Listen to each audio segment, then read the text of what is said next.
And at this time, 14 years old, I loved going to the mall. Are you kidding me? Drop me off at the mall. I was what you call a mall rat. Meet me at the mall. Give me my mom's.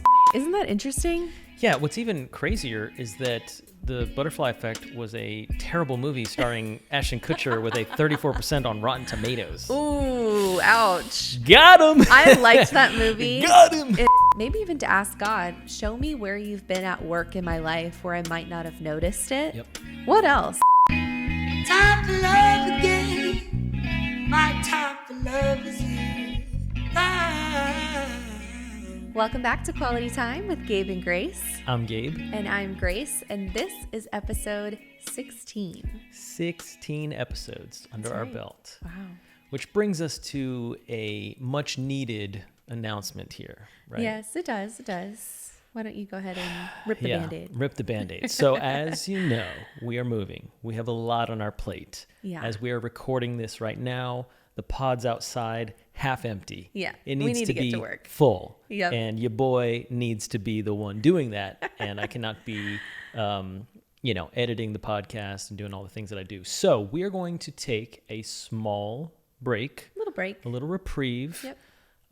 Get ourselves up To there. those of you who are just bawling your eyes out uncontrollably, it's okay. Pull over, park the car. It's going to be okay. Don't do anything rash. But we are just at a season where we're recognizing, okay, this has been an incredible little run here. Yeah. But we need to maybe pause for just a couple of episodes to catch our breath. Just a few weeks. And so, and honestly, there's a part of it too where as we're entering our new house, we kind of need to survey the set, if you will, Yes, the yep. new Quality Time What's it going to look set, like? because obviously we're just in our living room, so there's not much set up. It was already here, Yeah.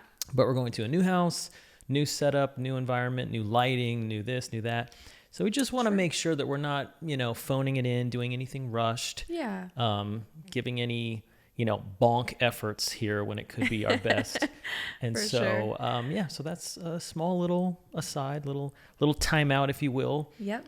Earlier I was like, 16, it's like the number of completion times 2, right? But then you were like, no, it's not the number of completion, but it is the number of new beginnings. So Okay. we might just mark it as season 2, Oh, Who knows? I've always thought, 16 making episodes, a podcast season with 1. seasons is kind of clean. That's a thing, right? Yeah, we'll see. So- Well, we won't be vanishing from No, not at all. the airwaves in Yeah. the sense of we'll be reposting some old episodes on social media. Yep. So maybe take this time over the next couple weeks to share the podcast with a friend. Yes, so definitely. we'd Get love to caught grow up. the reach a little bit more. It's Yeah. been cool to see it grow week after week. Yep. But let's take the next couple weeks to maybe push some of those favorite episodes out. Mm-hmm. And we'll be back with new content before you know it. Yeah, maybe we'll do a best of compilation or something Yeah, like that. right. We'll see. So, yeah. But, well, before we get into this week's topic, which I'm really excited about because we're jumping on another internet social media trend, but let's go ahead and do some quality over quantity. Yes. But I think we were talking about it and we said, you know what? We're recording a little bit ahead of time because we have a few things to take care of Yep. before we hit the road and get up to Tennessee.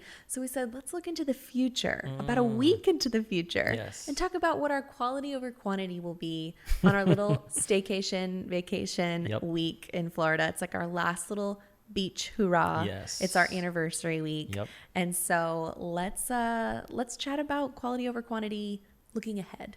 Yeah, so this is going to be so funny because it doesn't really match the beach vibe, but one of our mainstays and one of the things we look forward to the most when we're in Sarasota, going to Longboat Key, as our little beach Our favorite getaway, little spot. Yeah. is our favorite Thai restaurant. Yes. Okay. Gabe and I love Thai. Yes. And we're pretty particular about our Thai.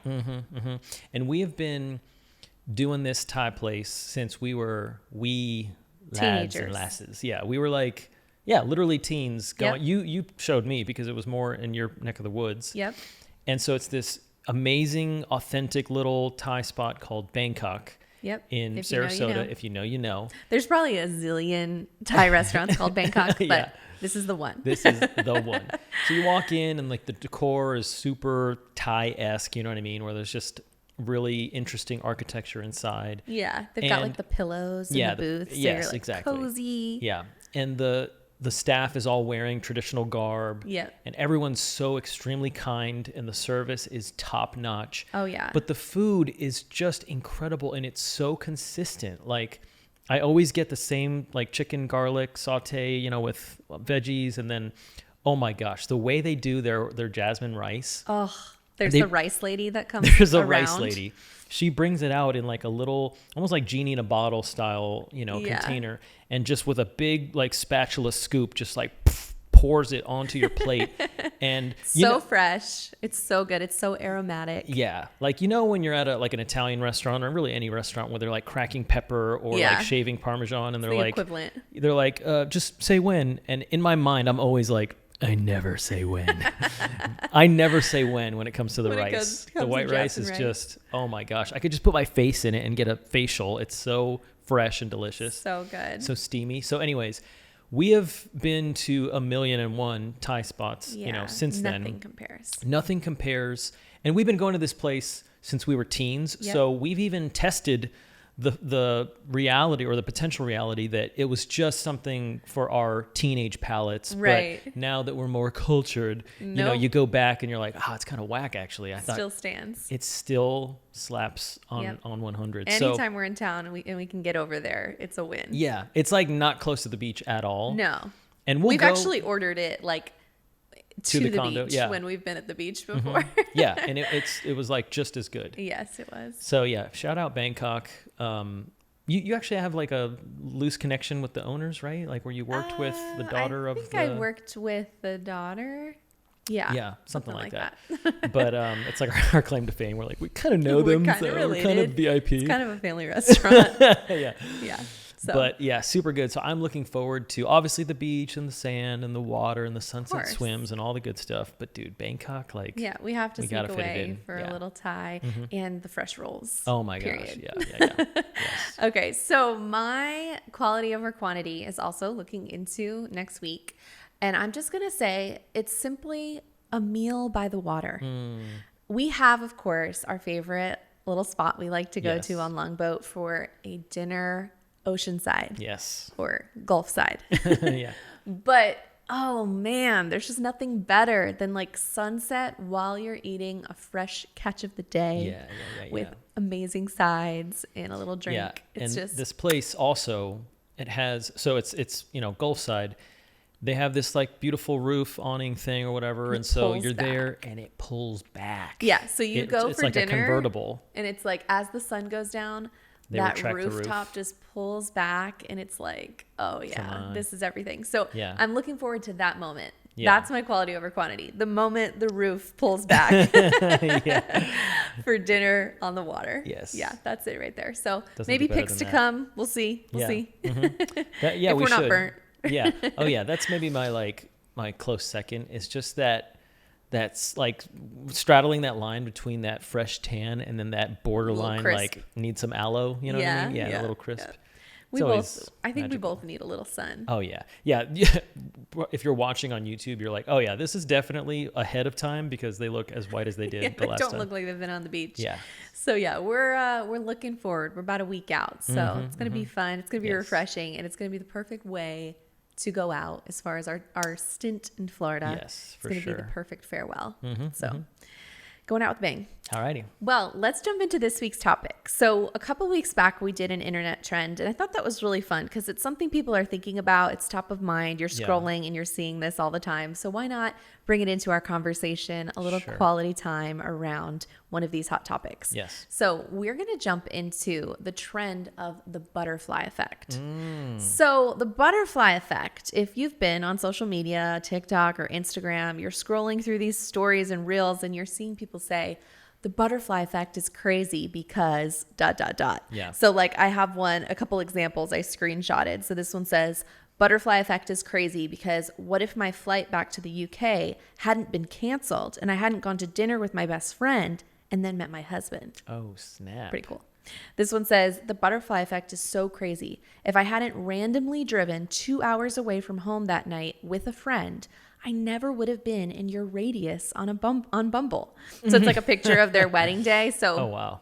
I guess there must be radiuses on the dating app. And so yeah. they drove into that radius. So it's That's stuff like crazy. that. A lot of Wow. people do it with like how they met their spouse. Yeah. But basically the butterfly effect is these tiny decisions that make a big effect on your life. Yeah. I actually looked up like the actual definition of the butterfly effect. The butterfly effect is the idea that small actions can have massive, unpredictable consequences over time. The term comes from the chaos theory and was popularized by the meteorologist Edward Lorenz in the 1960s. Wow.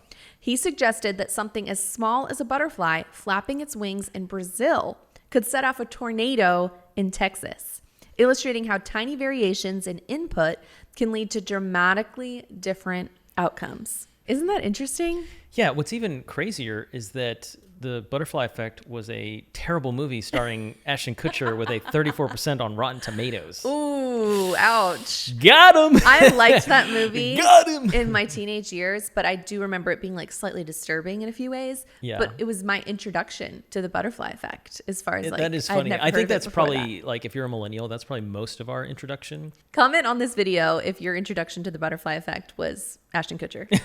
Yeah. Yeah.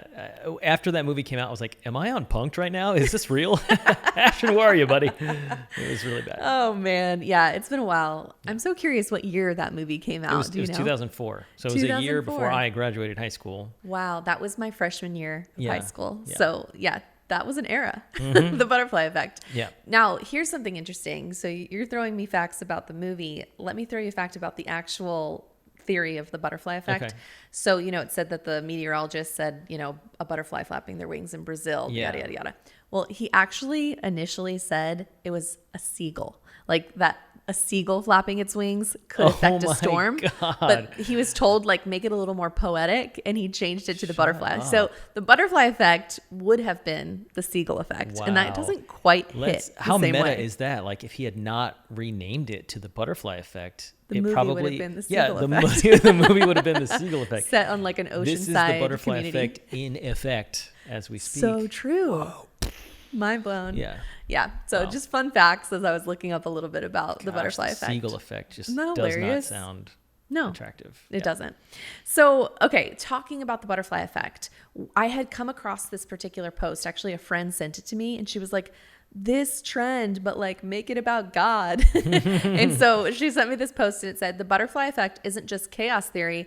It's the Lord's hand guiding every detail, showing us that nothing is random and every moment has divine purpose. What seems like a small flutter, a chance meeting, a delayed step, is the Lord's gentle hand at work, weaving purpose into every thread of our lives. For even the smallest moment carries his design. And I loved that so much to kind of dive into this topic of the butterfly effect is cool, but really in our faith, we believe that the Lord is working in our lives. He's setting up circumstances in our lives. He's moving things and he's arranging our steps and he's guiding us. And so when I think about the butterfly effect, I think about the things that were out of my control. Sure. A lot of times in the world, it's all about how can you control your life? How can you control your destiny and manifest and all of these things? But Yeah. I think as a Christian, you think about really, how can I surrender my life? How can I invite God to move in my life and for him to have control in orchestration? And that's really talking about the sovereignty of God. It's Sure. God is above all. And this is referring to his supreme power, authority, and control over all things, including the seemingly small or chaotic moments. So we lean on scriptures like Proverbs 16:9, which says, the heart of man plans his way, but the Lord establishes his steps. Yeah, that's good. Or in Romans 8:28, and we know in all things God works for the good of those who love him, who have been called according to his purpose, meaning nothing is wasted. God orchestrates even in pain or randomness for redemptive purposes. So we see God at work in our lives, and I think there's something really powerful about reflecting on that, Yeah. seeing the goodness of God, the hand of God at work in your life in amazing ways that seem like small decisions you've made or little steps that you've taken, but they ended up being so much more than you could have asked or thought or imagined in the sense that God was doing something behind the scenes. Yeah. Well, I mean, speaking on the butterfly effect in practice, I'm reminded of the story of my parents who, met in New Jersey. Okay. And this was after both of them coming from different countries, Cuba and Spain and, kind of all over the place. And meeting, obviously falling in love, having a family. Yeah. That's where my older brother and myself were born. Yeah. But then my dad making the fateful decision to leave New Jersey and all that we've known to come to Florida to pursue a different career. He owned a hardware store up in New Jersey and then was basically pursuing a career in the medical field. So completely different, was going to require a lot more of him, and just felt, both from the Lord and just, sort of from the voice of wisdom that Florida was a better place to raise us than kind of the, rougher area of town that we were in New Jersey. And I think about the sacrifice they made because it was really at the expense of their family ties. Like it was not a positive leave and cleave kind of experience. Not it an was easy move. Absolutely. I think my mom's family, who was mostly the ones living up in New Jersey at the time, didn't understand the move, didn't really approve of it. Yeah. And it's a long story, but there's just a lot of strife that came from it and a lot of kind of disapproval and sort of disavowing of like, you're leaving us, good riddance. Yeah. And my dad chose to, follow the Lord, follow his gut, bring us all the way, cross country down to Florida. Wow. Where obviously our lives bloomed and took us into all these different places, eventually leading us to Sarasota, where I happened to meet a young girl who had a similar story of moving many, many miles away from up north. Yeah. And then here we are. So like, to me, it's an easy one if you're married to go to like, oh, well, I wouldn't have met my spouse if this, and this would have happened. Right. But truly, I mean, it's like, thank you, Dad, for, making that decision, for following the call and going, because I think about that in our context too, as we leave to Tennessee, where it's a little bit different because I don't view the move to Tennessee as sort of this zero-sum game, meaning like Tennessee good, Florida bad. Sure. Like we love Florida. Our family still lives here. We're not like running from anything. Exactly. We're probably always going to come back to Florida, back and forth. But it is interesting to think about what will come from this move, not only for us, but for our son. Yeah. If we're there long enough, that's a crazy thought that like we're going now to a different pool for him to meet his best friends, maybe his spouse. Yep. It might shape his potential career, his schooling, no doubt. That is a crazy thought to think about. Wow. That like, man, these decisions have so much weight. So true. It's so interesting to think of like, you're just making this one simple decision, but there is this cascade effect that you have no idea what's to come. And that's like the exciting part, is it's trusting God, right? Like we've prayed about this decision. We know that this is the decision we're making, but wow, what's to come? Yeah. Who knows? God only knows.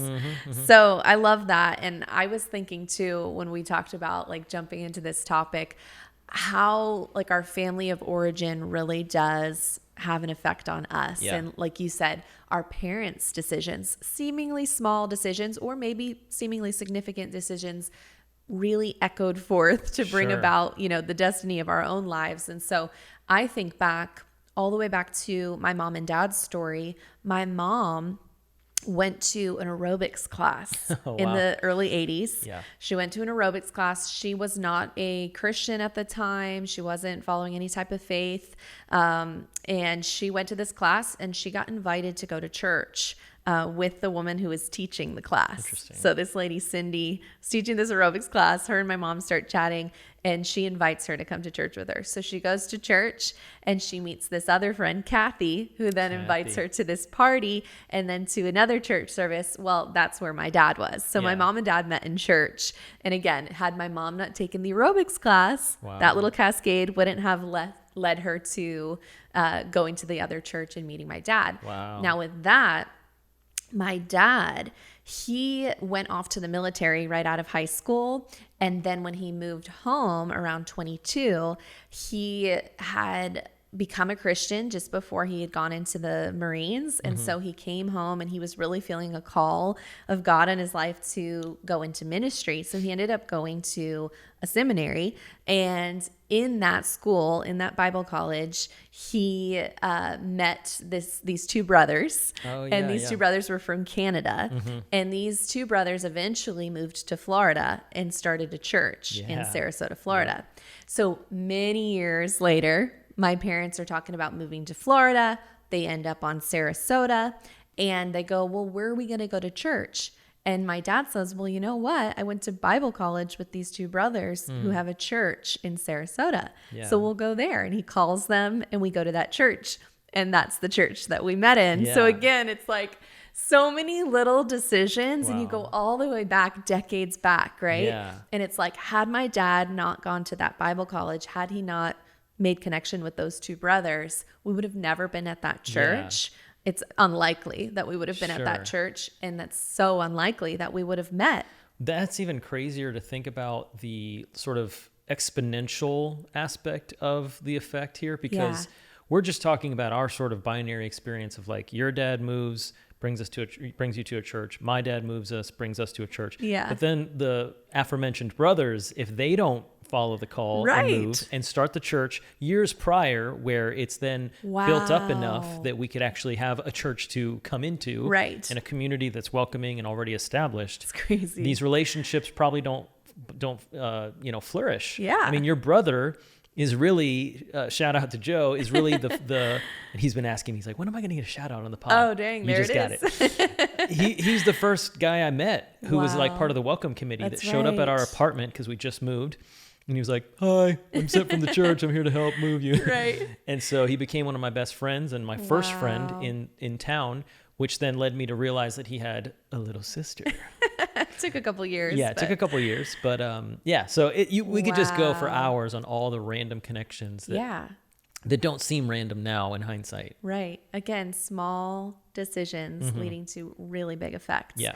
So any others that come to mind for you when it comes to the butterfly effect and you consider your life and how God's orchestrated things? Yeah. So actually, before you and I met, rewind, to my childhood. The first city that we arrived at in Florida was actually Orlando. Okay. A lot of my dad's family was already living in Orlando. And so we ended up attending this church that was like right in our backyard from where we ended up buying our first house there in Orlando. And that church actually had a school, which Okay. if you go back to the prayer episode, I yeah. document how I came to the Lord at that school Yep. through a time of revival. But I'm just thinking like, if we had not attended that church, Right. and if my mom, who was a teacher professionally, had not applied to work there and then consequently gotten the sweetheart deal that she did, where in exchange for maybe reduced salary, she would get free tuition for the kids, Right. I would Yeah. have never had this incredible private Christian education that I did. Wow.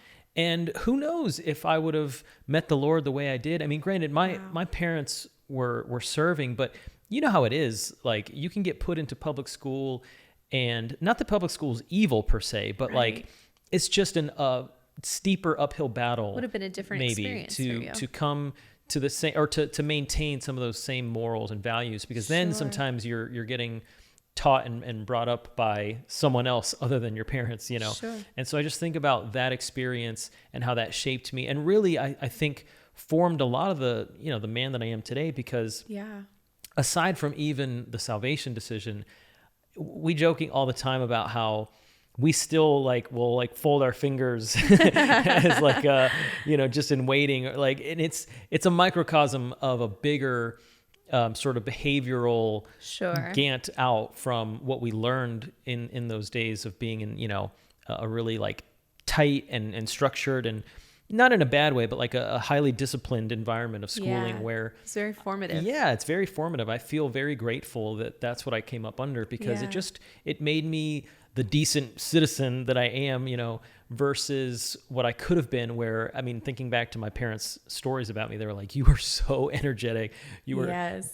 definitely borderline mischievous. And like that school kind of like helped us get our heads above water in raising you, because you were Right. just such a handful. And like you learned how to be polite and how to behave and how to like be more docile there. And so Yeah. I'm grateful, because those decisions, again, can form the human that you become. Yeah. And so I think that's another one that I'm just super grateful in, like the way I was formed coming up. Wow. Yeah. It does make you think as a parent too, the little decisions that you make with your child. Yeah. It really does, because it does make a difference as far as you're looking back as a 30-something Yeah. and saying, wow, I can see how impactful that decision my parents made was on my entire life. Yeah. And just there's still things that play out in your life today that go Yeah. back to that decision. So shout out to the Lopez parents. Thank you. Yep.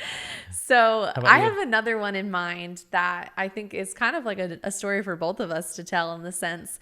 And that is a decision we made. We were just actually driving in our old neck of the woods. We mentioned, I think, last week's episode. And it reminded me of when we lived in, was it our first apartment? Yes, it was our first apartment. It was our first or second year of marriage. And we were just hanging out at the apartment one night. It was a Thursday night. And we, had work the next day, nothing big going on. We probably made dinner. And I remember one of us said to the other, hey, do you want to go see that movie? There was a movie coming out, and it was going to be out in the theaters for just a couple of nights. Yeah. And it was a movie called The Heart of Man. Look it up. It was on Netflix for a little bit, but really interesting film. But it was a special thing. And so it was happening. And we said, you want to go and just check it out? Random Thursday night. Yeah. We would never do stuff like that. But we said, sure, let's do it. So we literally got online, bought our tickets, like maybe an hour before the film was starting. And we headed over to a theater we'd never been to. Yep. We actually lived across the street from a theater, but it wasn't playing at that theater. It was at select theaters. So we drove a few exits south Yeah. and we went to that theater. So we get there and, you have assigned seats for your theater seat. And we're looking for our seat. There's not a lot of people. There's no one in the theater except for like 4 people that were sitting there. Yeah. So we get to our aisle and you're like, hey, like our seats are right next to these people. And I'm like, well, let's just give them like a seat or two between us. And you're like, no, I paid for this seat. And so you plop right down next to this guy and there's like you said, 4 of them in the row. And so from there, we start chatting. Yeah. Naturally. Yeah. So I sit down next to them and I think I make a joke about being one of their crew that like got invited, but maybe like almost it was like a blind hangout, So I'm like, hey, what's up? I'm Gabe. Yeah. I know so-and-so. And they're like, wait, what? And I was like, I'm joking. I'm just making light of the fact that I'm awkwardly sitting next to you in an empty theater. I'm like dying inside a little. Yeah. You're like, why are we okay, talking to these dad people? jokes. Yeah. No, but so we engage with them a little bit. The film starts, we watch it, it ends, we exit the theater, we're talking, we end up taking a picture of them, and you like, as you do, you like stick your head in and take a selfie with yourself in the picture with them. But we take a picture of them. They were friends. There had just been a hurricane and they were all kind of like back in town because school had shut down. They were in college. Yeah. So they were a few years younger than us at the time. And they met up to go see this film in their hometown kind of thing. And we left the theater after we took the picture and chatted with them a little bit. And we thought, man, we should have maybe asked them to like go get a bite to eat with us or something. Like we felt such a kindred connection with them. Yeah. Like if you've ever met people that you just feel like you've already been friends. Yeah. It was kind of that vibe. And we left and we didn't want to like monopolize their night. Something important that I'm recognizing now, we didn't even get numbers. No, we didn't exchange numbers. We didn't get phone This numbers. is a weird part of the story, so continue. Yeah, because it was kind of just like, well, we just met these people at the Yeah, theater. we just let it go. Yeah, we let it go. But we thought, it would have been cool to maybe like make a deeper connection. Yeah. So we leave and then, a couple days go by and I'm thinking like, man, I wish we would have connected with these people. So we do what any millennial would do. And we jump down the deep dive of internet stalking. Yeah. So we found out, we were like, we got their names. what I think, at the information very do we least, have? right? We have their names and we knew that Like one where of they- them worked at a coffee shop. Yeah, and maybe where they went to, university. We knew where they went to university. So we looked up the coffee shop. We found That's right. one guy, or Yeah. the one guy that worked at the coffee shop. We found him on He the was coffee the shop's skeleton Instagram. key. He opened up all the doors. Don't judge us because you've done this before in some area of your life. Yep. So we found the guy who worked at the coffee shop, and then through him, I found the girl, and then I messaged her on Facebook, which I never do anything on Facebook, but I was like, I can't find her anywhere else. She's got to be on Facebook, and Yeah, there she was. that's awesome. So I just messaged her, and I'm like, hey, it was so good to meet you the other night. Like, we wished we would have given you our phone numbers, like just to stay connected. So I just wanted to message you and, give you my cell or whatever. And so she messages me back and she's like, I can't believe you found me. Like, after you guys left, we really wished we had connected further. Yeah. And so it was completely mutual. Yeah. And so we exchanged. The stalking was totally equal. Yes. Equal parts. Yeah. So we exchanged numbers. Her and I get together. Well, fast forward and the rest is history. She is one of our nearest and dearest friends. I mean, I have like a handful of girls in my life that I would say are like a soul sister. Like there's just an instant sister-like connection, like just really special. And this girl is one of those to me. Yeah. And she's like a little sister to you. Like we have such a sweet sort of familial bond. We've gotten to know her mom. Actually, her mom listens. So shout out Anita. So, but anyways, just a sweet gift of friendship that came by not at all our doing, in the sense of course we stalked, but going to that movie theater that night. It's one of the funnest friendship stories to me, because it's like God just plopped a friend in our lap that night. The moral of the story is be a creep. Sometimes it works out. Yeah. Sometimes you need to do a little internet stalking to just a little. Make a friend. Yeah. Let's link over to Navigating Friendship in Your 30s. That's bonus content right there. If you're desperate enough, you'll search. Do the creeping. No, but that's one of my favorite butterfly effect stories. Is if we did not go to that movie on that random Thursday night, we would never have met our sweet dear friend. Yes. So do you have any others? Do you want to tell a third one? Yeah, so my last butterfly effect story has to do with what I do for a living. Okay. And so rewind many, many moons, all the way to I was like 22-ish, and I was showing my dad and my then, great uncle, basically, who was, for all intents and purposes, almost like a grandfather to me growing up.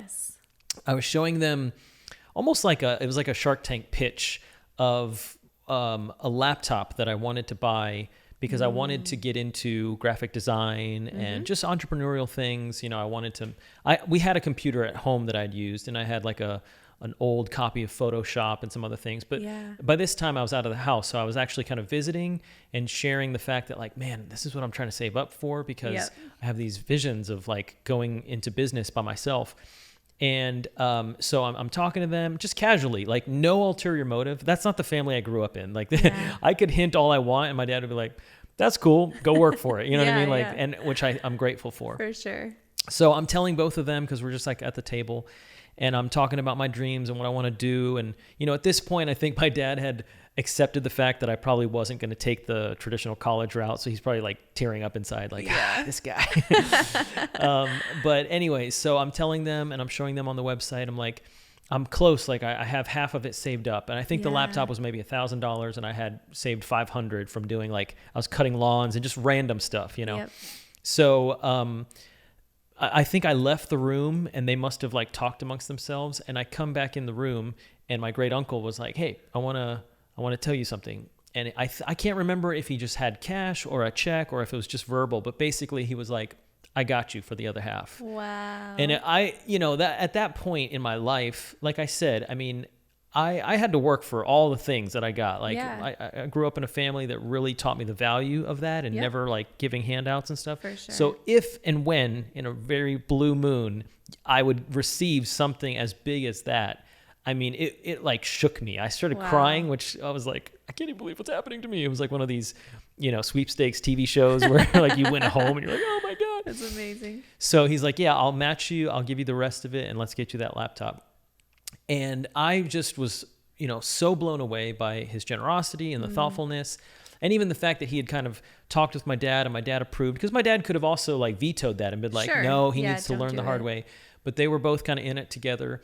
And so I kind of view that moment as like, you guys were like the first seed investors, angel investors into what then became Brave People, became our company. And that has obviously like, allowed us to do all the things that we've done through the grace of God, of course, but like that's been the vehicle and the thing that I've been given to manage and to steward.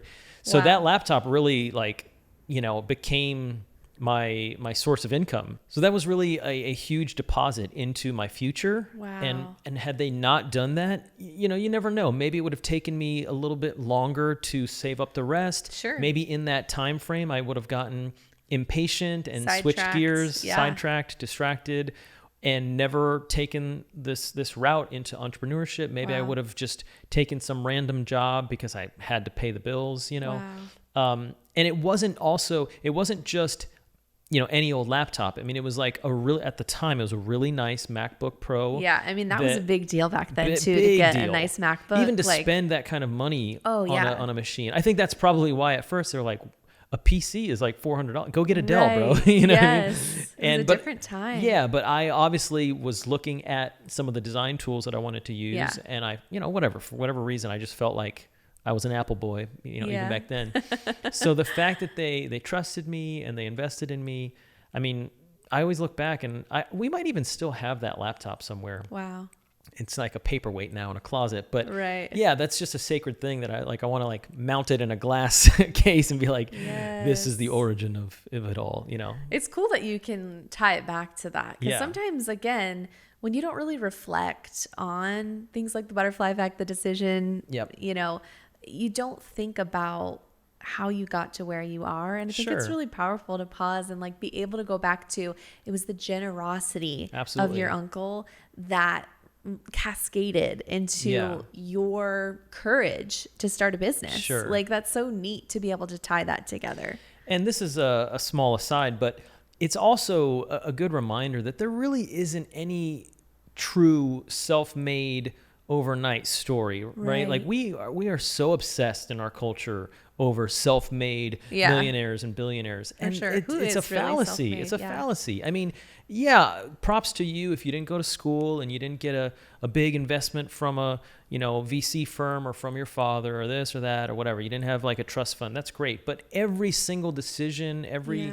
I mean, even I could say that my parents just feeding me and keeping me alive until Right. being able to move out of the house Yeah. was, my first angel investors. Yeah. And I owe them everything for that. So, to me, I always thought, for as blessed as we've been, it is kind of humbling, and it's awesome to look back and to say, man, if not for Absolutely. that check, Yeah. who knows how it would have gone. And so I think it's an important perspective to keep, that when you think about God's sovereignty, it's always a team sport. There's always multiple Yeah. people in the story. It's never just me running solo No. and experiencing the goodness of God isolated in a vacuum. Yeah. There's always other people that he pulls into the story to bless you, to lead you, Yeah. to spur you on to, some decision or something. Yep. And that's the beauty of community and just doing life together and not alone. Yeah, it's so good. The last one I'm going to share around the sovereignty of God is, I think about how oftentimes when you pray, right, you're praying, God, lead my steps, order my steps, that kind of a prayer. Yeah. But also sometimes you don't pray about certain decisions, Yeah. but I also think someone else might be praying for you. Sure. So in this case, I think of a parent's prayer. Your parents pray protection over you Yep. very often. Now that we have our own child, we pray protection over him, and that God's hand of protection would cover him, guide him, take him out of situations, put him into situations that keep him safe, Yeah. right? So I think of this story when I was about 14.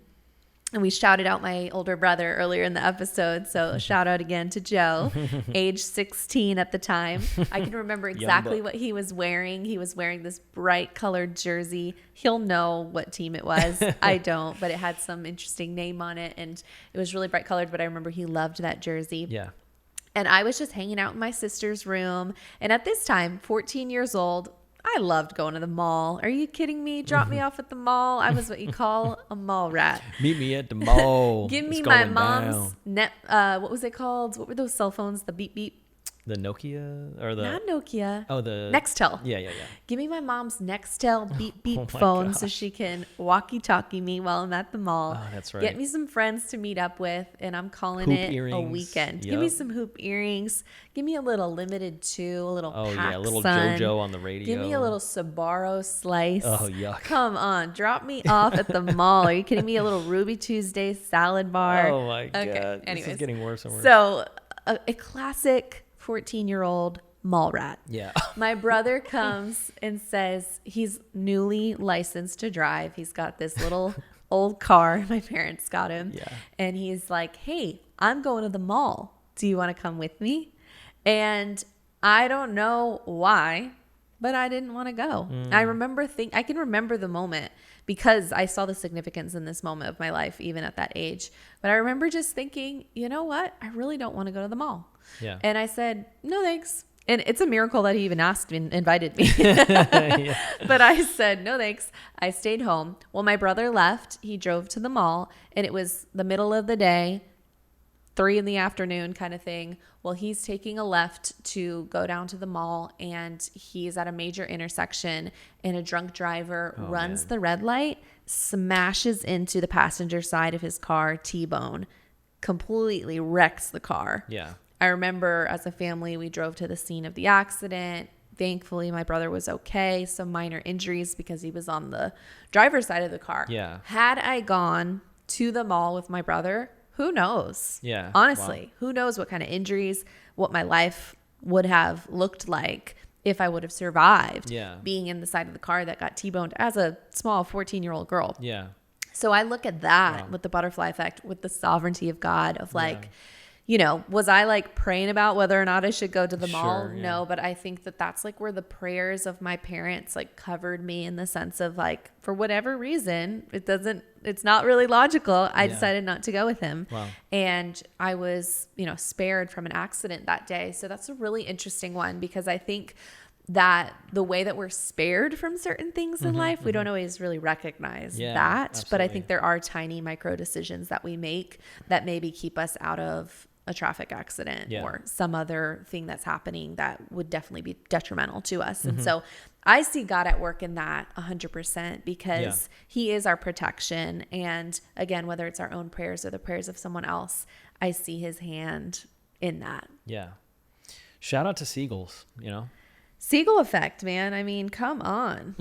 So let's just wrap up with some application points. So for anyone who's listening to this episode, of course, we always want to have a quality conversation with ourselves, but between each other. But how is this going to benefit the listener? I think for one, it gives you a chance to reflect on your own life. Yeah. Maybe even to ask God, show me where you've been at work in my life where I might not have noticed it. Yep.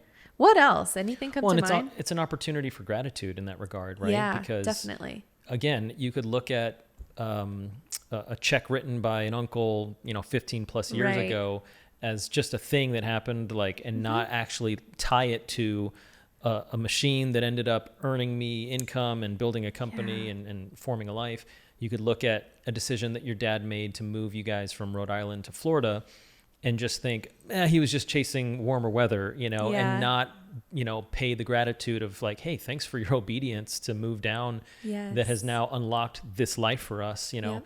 I think about all the things that we went through even to get to our son, where in the moment we were thinking, like, when is this going to happen finally? Yeah. When are we going to get pregnant? When are we going to have, the answer to these prayers, Lord?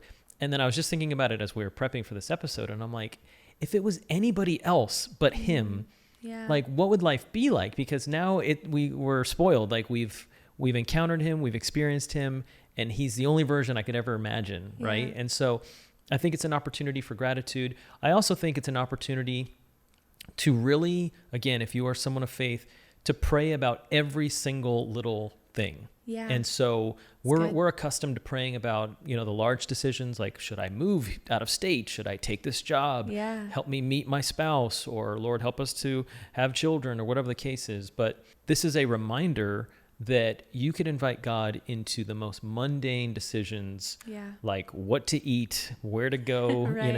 Which direction to take spend on your your walk, time. how to spend your time. Who to connect with. Absolutely. And to be honest, growing up, I used to sort of frown upon that level of intimacy with the Lord. I didn't see it as intimacy. I almost saw it as like second guessing and like you're over scrutinizing, you're over analyzing, and you're paralyzed by, your need, your dependence on God. But something that I've learned as we've gotten older is that you don't mature into independence in the kingdom like you do in the world, right? Like in our modern day, it's a sign of maturity to be alone and independent and self-sufficient and not to need anyone. But when you are a believer, it's kind of this upside down concept where we mature into dependence. The older we get, more on him. the more we need him, the more we need to recognize that we can't do anything apart from him, as scripture reminds us.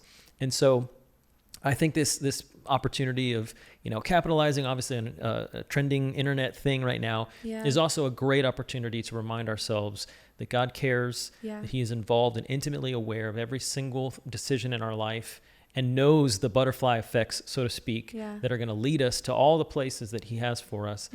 So why not in the process be aware of it, be grateful for it, and be active in it by inviting him in? It's good.